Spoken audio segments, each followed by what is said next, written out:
crap.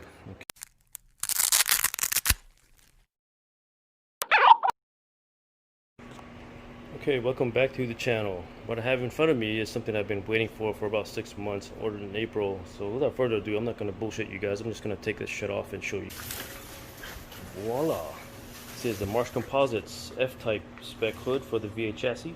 Now, unlike other hoods on the market, this one is 100% carbon fiber. It's manufactured through dry carbon process through prepregnation. You guys can go ahead and Google that and see what it's about.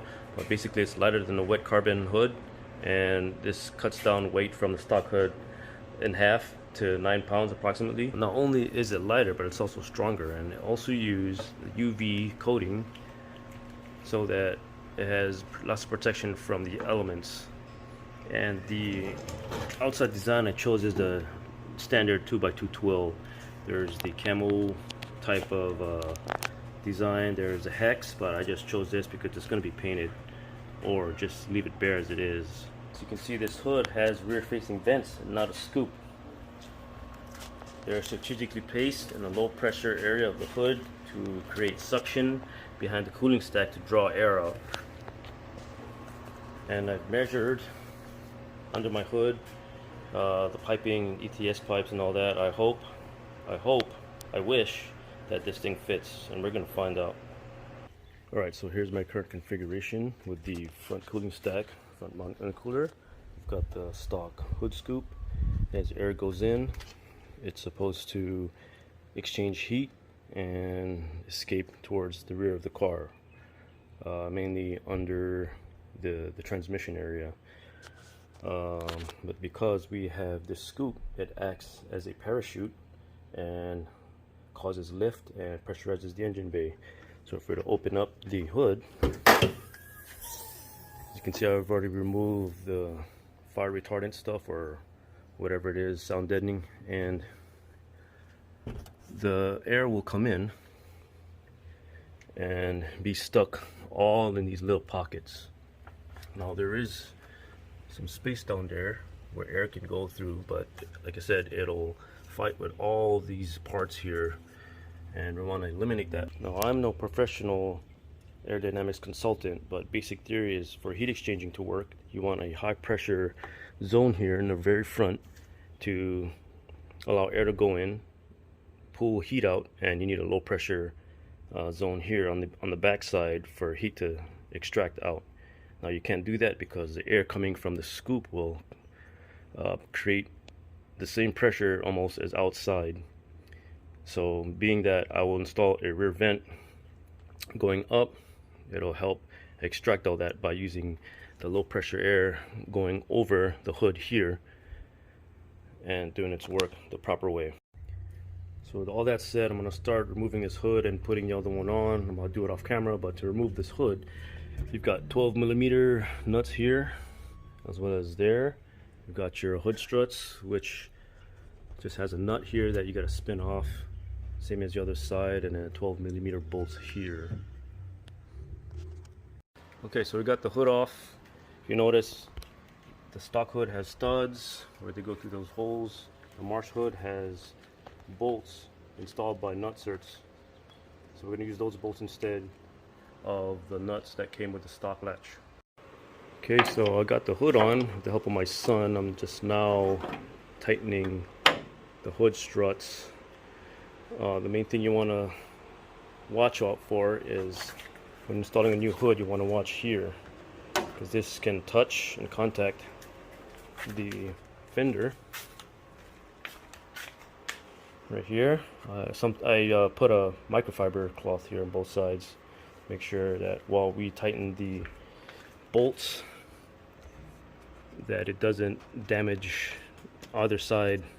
So I like these bolts. These are 10.9. These are high tensile strength bolts, better than those other nuts, I guess, standard size. And I already put this on just because I want to make sure that this latches. So here's a moment of truth, guys. My biggest concern with this hood is these areas right here. Areas where the piping may collide with. So I've measured from 7.5, starting from here to here, coming down about 16 inches. I dabbed it on the old hood, and it landed right about here somewhere. Oh, sorry, a little delayed with the camera, but I was worried about this section here cutting into the pipe. Now my fix for this is to cut some of the thin steel that's in front where this fucking plane here comes. I'm gonna have to stop for a bit.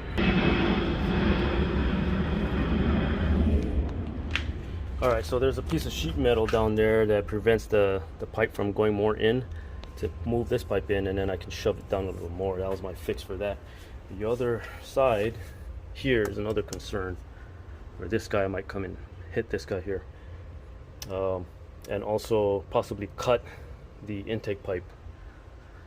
So I haven't done measurements for this yet. I've done some mainly for this side because this is the elephant in the room here. I mean, look how high it sticks up. I mean, here there's just a bit more forgiveness because it's further back, and the stock airbox goes all the way somewhere up here. And if a stock airbox can fit for WRX, this can most likely fit. Other areas of consideration, maybe this here, this cover, perhaps this Killer Bee dual reservoir tank. But here's the moment of truth, guys. I'm freaking scared, but you guys are gonna find out with me as I go down. Yeah. All right, so first area, that's, oh shit, that's very close. This hood is very light. The hood struts are actually taking it up. Oh crap. Okay, and I'm gonna wait till we stop with the latch. Trying to keep the light in still, and you can see right there it's about to make contact, and I haven't even touched the latch yet. The latch point. Okay, oh, okay, that stops. So this is how far we've gotten. I'm gonna look at other areas. You can barely see that, but let's look at the other side. On the intake side, okay, so it already cleared.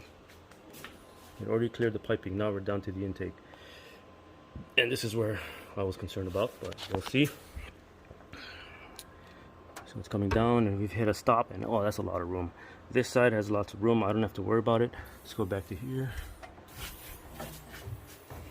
and also this area as well. I haven't even given that much of attention yet. We'll see.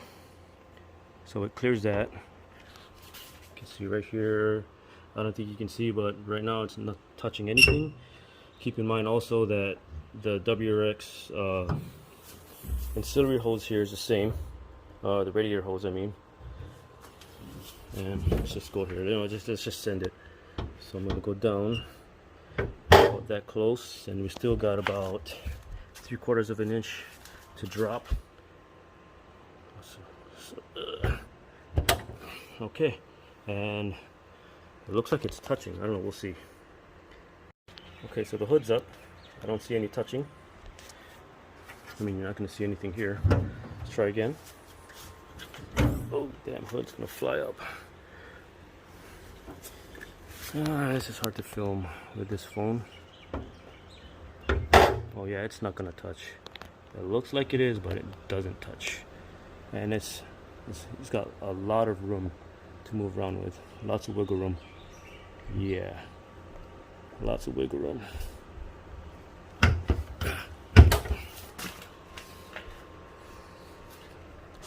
Yeah, it's not touching at all. It's hovering. To me, it looks like there's about 1/4 of an inch gap, but I can fix that just by doing what I said I was going to do. If not, I can shift the entire piping over to the left somehow. I mean, it's really small of an adjustment, but overall it does fit. Look at that. And this clears, the hood clears, everything clears. Take a look at the other side. I may have to adjust it. There's more of a gap on the other side. That's no big deal. You can see it lifting there. I probably didn't tighten down everything, but for the most part it fits. I can sleep easy now knowing that this hood fit 100%. Alright, small adjustment with the hood latch. I think it was still loose, that's why it's a little crooked. Let's go and put it down now. So there's that much of a gap, and it's about the same. Let's go ahead and look at that again, make sure. Also here, yep, that's about the same size as stock. Let's go down. If you guys were here, you guys would see how much of a difference it makes. Yeah, well, you can't see it now, but there is more room now that I've fixed the hood latch. There's about a 1/2 inch of gap, so I'm not going to even worry about it. Yes, man, damn plane. Fuck. Yes, there is going to be some deflection, but I'm not going to worry about it at this point, because it is all good. Now, some of the questions that have been asked is, Joe, you got a street car, what about rain? Okay, so you see this air box? You see why I made it? It's because I planned for this damn hood. I wanted to make something that would block water from messing up any sort of electronics. But most of the electronics nowadays are waterproof. A lot of things are under your engine bay are waterproof. Maybe besides your alternator. That's why I'm going to keep it covered, but everything else should be fine. The only problem I have is my header, which is wrapped. See down there. So that's one thing I have to work on. I might put a heat shield down there or some kind of cover for it. That way it won't see any rain, and I can easily fix that. For here, I mean, I can always just leave it, or I can put a big, nice 12 by 12 sheet of Kydex right here to block all that. Also to help with, you know, heat escaping up only instead of going and leaking down there, heading outside. So now that we've got the hood working up here, you know, it won't be 100% efficient, because in order for the heat to be removed efficiently, you have to have some sort of ducting. Now, because I have packaging constraints here, with so much going on, I can't make any sort of like rear duct to help extract the heat. So I'm going to just leave it as it is. The proper way to do it is to use it to convert this to a V mount, or at least tilt your radiator forward. However, my condenser is going to be yeah, it's going to have to be taken off, as well as my AC, if anything. And you know, that way I can get more space to get ducting to be angled up. Otherwise, if you put ducting here, you'll just block all these fans, and you know, it will be pretty bad. But for the most part, you know, having this already helps, besides using a scoop which dumps all the air inside, pressurizing both, you know, front and back, giving you shitty temps. So besides rain mitigation, I'm going to be blocking all this off. I have nothing in the front anymore on the side flanks. I'm going to be pretty much probably getting an SBTK delete or something to block airflow from going in, pressurizing and creating lift. Now all this here, I might work on some ducting. I might get rid of this mesh. I'm going to make some nice aluminum sheet metal ducting that will just direct air only into the front, and it'll help utilize the air much better than what it is now. Besides the other scares, the other thing was this Killer Bee relocated oil filter cap. It's quite high, but since it's high as my intercooler pipe, I don't think it will hit that, and based on the shape of the vent, it's not going to hit it. Yeah, it ain't. But as always, I'll do my best to make things work with what I have and with the packaging constraints and my budget. But yeah, I'm totally happy that this fit. Oh my gosh, this is so good. I mean, pictures don't do justice, videos don't do justice. You have to see it in person. And you've seen so many pictures and videos. The only people that have these are race car or, you know, sponsored cars. Sally from Snell Performance. You've got Jake from TGA Performance, and then you've got Jake Seahorn, rally car driver. I like how that pops. Kind of scary though. So looking at it, the only piping so far that fits as far as front mount intercooler is ETS, maybe Process West. Everything else I don't think they will, because a lot of times the piping goes all the way up here, You got Grimspeed, Cobb, Fat House Fabrications, they all come here. Even Perrin's piping goes all the way across here, which will collide with all this. Cold side not so much, but it's more so this side. But this is guaranteed to fit with ETS. If you guys have any ETS piping, even for rotated mounts, it'll be fine. This is what you got to worry about. For the most part, ETS is #1, guaranteed to fit this type of hood. I'll probably show some before and after differences with the coolant temps to see how good this works. Other than that, if you guys like what you see, like and subscribe. See you guys later.